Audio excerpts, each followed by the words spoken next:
রাজধানীর জ্বালানি তেলের পাম্পগুলোতে গড় অপেক্ষা নেমে এসেছে ২-৩ ঘন্টায়। গত ১.৫ মাসের কয়েক কিলোমিটার দীর্ঘ সারি এখন অনেকটাই ছোট হয়ে এসেছে। বেশিরভাগ জায়গায় গাড়ির লাইন ছোট হয়ে আসলেও বাড়তি চাপ রয়েছে রাজধানীর খিলক্ষেত এবং তেজগাঁওয়ের কয়েকটি পাম্পে। চালকরা বলছেন, লাইনের দৈর্ঘ্য কমায় সংকটকালীন ভোগান্তি কমেছে ঠিকই, কিন্তু পরিস্থিতি এখনও স্বাভাবিক হয়নি। আর বড় পাম্পগুলোতে এখনও রয়ে গেছে গাড়ির জট। অন্যদিকে পাম্প সংশ্লিষ্টরা জানিয়েছেন, ডিপো থেকে তেলের সরবরাহ ২৫% বাড়ায় সংকটের মেঘ কাটতে শুরু করেছে। বাড়তি দামের সঙ্গে সরবরাহ বাড়ার পাশাপাশি সাধারণ মানুষের মাঝে আতঙ্কিত হয়ে তেল কেনার প্রবণতা কমে আসায় পরিস্থিতির এই দ্রুত উন্নতি হয়েছে। ডিজিটাল ফুয়েল পাস অ্যাপ ব্যবহারের কড়াকড়িতে গ্রাহক পর্যায়ে কমেছে অবৈধ মজুত এবং কৃত্রিম সংকটের অভিযোগ। রাজধানীর পাম্পগুলোতে গেল কয়েক সপ্তাহের তুলনায় রোববার কমেছে গাড়ির চাপ। বড় কয়েকটি পাম্পে গাড়ির বাড়তি চাপ থাকলেও বেশিরভাগ পাম্পে তা কমে এসেছে। এ নিয়ে বিস্তারিত জানাতে আমাদের সঙ্গে সরাসরি যুক্ত হচ্ছেন সহকর্মী ফাহিম ইউসুফ। ফাহিম, আমাদেরকে জানাবেন, আপনি যেই তেলের পাম্পে রয়েছেন সেখানে জ্বালানি সরবরাহ কেমন রয়েছে, জ্বালানি সরবরাহ বৃদ্ধি হয়েছে কিনা এবং গ্রাহকরা কি বলছেন?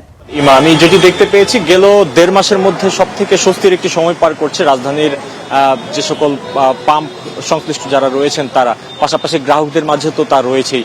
আমরা এখন পর্যন্ত দেখতে পেয়েছি গেল কয়েক সপ্তাহের তুলনায় যেখানে আগে ১২ থেকে ১৫ ঘন্টা অনেক গ্রাহক অপেক্ষা করতেন, সেই জায়গা থেকে ১ থেকে ১.৫ ঘন্টার অপেক্ষার সময় কমে এসেছে।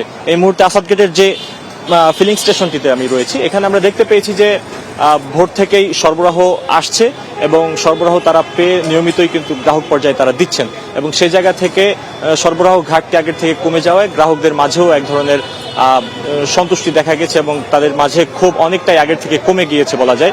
তবে ফুয়েল পাস অ্যাপের বেশ কিছু কারিগরি জটিলতা এখনো আমরা দেখতে পেয়েছি, বিশেষ করে ঢাকার বাহিরের গাড়ি যারা নিবন্ধন করেছেন, সেই ঢাকার বাহিরের গাড়িগুলো এখন পর্যন্ত নিবন্ধনের আওতায় না আসায় তাদের মাঝে ক্ষোভ রয়েছে। পাশাপাশি ঢাকায় যারা নিবন্ধিত গাড়ির ঢাকা মেট্রোর মধ্যে রয়েছেন তাদের ক্ষেত্রে অনেক সময় দেখা যাচ্ছে যে বেশ কিছু জটিলতা দেখা দিচ্ছে, বিশেষ করে সার্ভার জটিলতা আর নতুন রেজিস্ট্রেশন যারা করছেন তাদের ক্ষেত্রে বেশ কিছু জটিলতা দেখা দিচ্ছে। এবং ভোর থেকে বেশ কয়েকটি অভিযোগ আমরা এমন পেয়েছি যে তারা অনেকবার চেষ্টা করছেন, আবার অনেকের ক্ষেত্রে দেখা যায় যারা একটু বয়োবৃদ্ধ লোকজন আছেন তাদের ক্ষেত্রে এই ডিজিটাল সমস্যাগুলো একটি বাড়তি ভোগান্তি তাদের মাঝে রয়েছে। তো সব মিলিয়ে এই ডিজিটাল বিষয়টি নিয়ে বেশ কিছু জায়গা থেকে অভিযোগ আসলেও এক ধরনের বাড়তি সুখবর এটি যে ডিজিটাল ব্যবস্থায় আসার কারণে বাড়তি মজুদের অভিযোগগুলো কিন্তু কমে এসেছে এবং বিশেষ করে বেশ কিছু ক্ষেত্রে আমরা দেখতে পেয়েছি তা কিন্তু সুষ্ঠু বিতরণের ক্ষেত্রে অনেকটাই কার্যকরী ভূমিকা রাখছে,